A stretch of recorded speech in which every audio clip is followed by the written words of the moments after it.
c'est bon merci ma ne président Sonko bi nga xam ne moo am confiance ci man ba désigné ma comme vice-président du parti ma bokk ci vice-président yi nga xam ne ñooy vice-président Pastef yi et loolu moo tax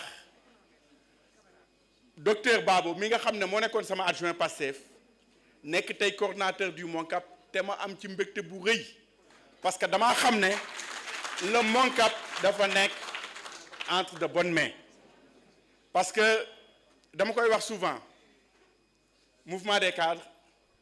am na ku ko fi wax léegi dañu doon clash souvent et biñ koy créé en 2018 c'était le 28 septembre 2018 am na ñoo xam ne fii ci salle ba ñu nga fa woon mën naa cee citer Abbas parce que Abbas ñoo nekkoon en même temps directoire et il est toujours membre du directoire c'est que da doon daw rek mais il est toujours membre du directoire ñoom Justin biñ koy créé le 28 septembre 2018 booba Pastef tollut nii te bëreewuñu nii mais ñu créé ko en septembre 2018 ñu ne ñu avant janvier war ngeen a produire un programme pour le président de notre parti bu nekkoon candidat en 2019 Ousmane Sonko muy le programme Jotna ñu ci bëri fii ñoom Serigne Bakelo je reconnais beaucoup de visages Mbeng à l'époque c'était difficile mais en 4 mois Sow bi en 4 mois on a produit le programme Jotna 4 mois et ñu jógee ci loolu MONCAP yemul woon ci loolu dañ daan defar régulièrement des fiches techniques pour les débatteurs du parti boobu ñu ngi opposition mbir mi metti na ñu daan def une veille tous les mercredis les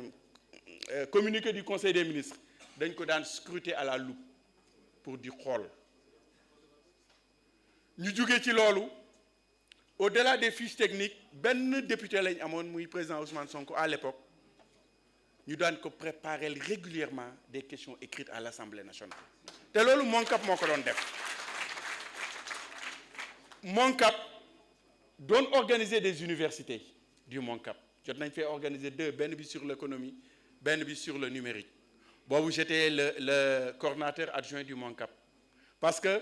bi may dugg MONCAP boobu l'actuel président de la République le président Diomaye moo nekkoon le coordinateur du MONCAP moi j'étais président de la commission enseignement supérieur après la glissé nekk son adjoint comme coordinateur ba ni ma nekkee coordinateur du MONCAP terewul entre 2021 et 2024 bi ñu wax toutes les législatures 13e ak 14e législature le MONCAP a toujours été derrière les députés du leen appuyer xëy na 2024 bi ñëwee au pouvoir relâchement am na parce que un parti qui est dans l'opposition ak un parti qui est au pouvoir du benn un mouvement des cadres d'un parti de l'opposition n'est pas le mouvement d'un cadre d'un parti du pouvoir et c'est ça le défi qu'il faudra relever ñu dem ci loolu entre 2021 et 2024 gars yi ne wax nañ ko fii jafe-jafe yi parti bi amoon muy jafe-jafe yu metti mais boobu ñu ngi war a bind un programme il y a beaucoup de cadres qui sont là bu ñu ko fàttalikoo dama leen doon wax ne leen on gagne ou on gagne ma ne leen quoi qu'il advienne nañ gëm ne dañuy gagner si on n'élit pas un président ku fi nekk président itam ñun ñoo la fiy teg parce que on a la majorité politique on a la majorité sociologique mu nekk ay difficultés mais ñu góorgóorlu on a écrit le programme bi nga xam ne ni moo tax moom le président Bassirou Diomaye Faye présenté aux Sénégalais en 2024 bañ élire ko ci comme président de la République mouvement des cadres ak jafe-jafe yi ñu am yépp ñoo ko bind mu nekkoon période bu metti parce que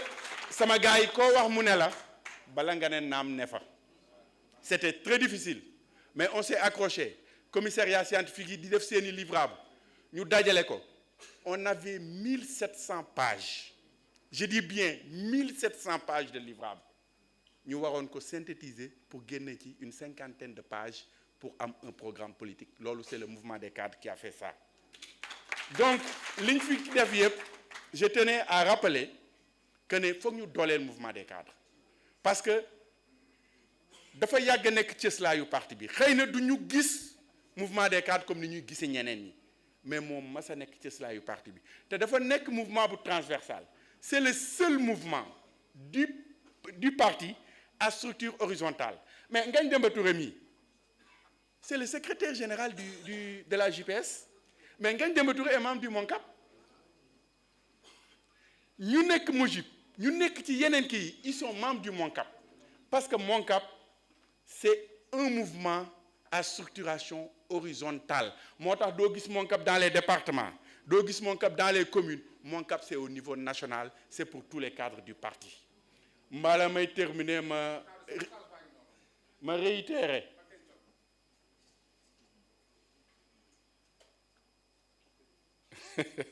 lii c'était un message du 16 mai 2023. Chers cadres patriotes, l'heure est grave. Notre parti PASTEF les Patriotes et son leader président Ousmane Sonko font l'objet d'agressions et de violations flagrantes des droits humains. L'heure n'est plus au discours, aux communiqués et autres conférences de presse. Ainsi, le directoire du mouvement national des cadres demande solennellement à tous les cadres de se rapprocher de la base, auprès des cellules, des sections communales, des coordinations départementales, pour mener la résistance contre le régime de Macky Sall. Lii, je l'avais écrit le 16 mai 2023. Pour wax cadre yi ne leen souvent dañ leen doon wax ne leen un cadre c'est la tête et la poche. Mais dama ci doon yokku ne leen et la base. La tête et la poche, mais aussi la base ngeen wàcc ci base bi. maa ngi bëgg a guddal dama ci terminer di ñaan cadre yëpp ñu jàppale le coordinateur Babo Amadou Ba pour mu mën a réussir sa mission parce que défi bu rëy lañ am mouvement des cadres moo war a porter le combat du parti. On a été en léthargie pendant un moment et je l'ai reconnu mais il faut que fi mu ne nii ñu jàppale ko pour ñu relancer la machine ba nga xam ne mouvement des cadres dina porter tous les combats. Et dama ci féliciter ci thème bi ñu jël le Sénégal à l'épreuve des grands bouleversements tooñ leen tuuti nag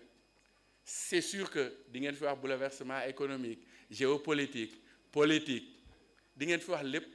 ba mu des écologique mais bu leen ko fàtte. Le changement climatique, la perte de la biodiversité. Je vous remercie. Merci beaucoup, professeur. Nous allons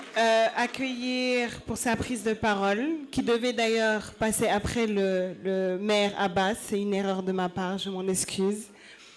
Le commissaire scientifique en charge des affaires étrangères et du panafricanisme au sein du MONCAP, qui est l'un des principaux artisans intellectuels de cette conférence. Mesdames et messieurs, veuillez accueillir chaleureusement le docteur Ahmed Diallo.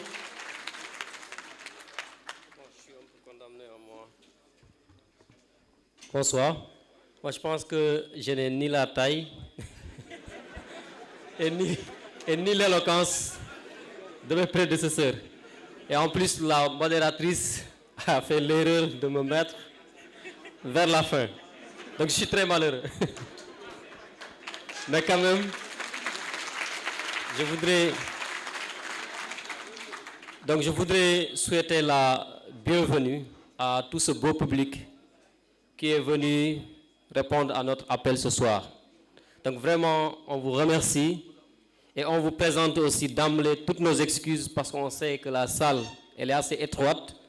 Vous êtes là depuis 15 heures, presque même depuis 14 heures, il y a certains qui étaient là. Et pour des cadres, c'est quand même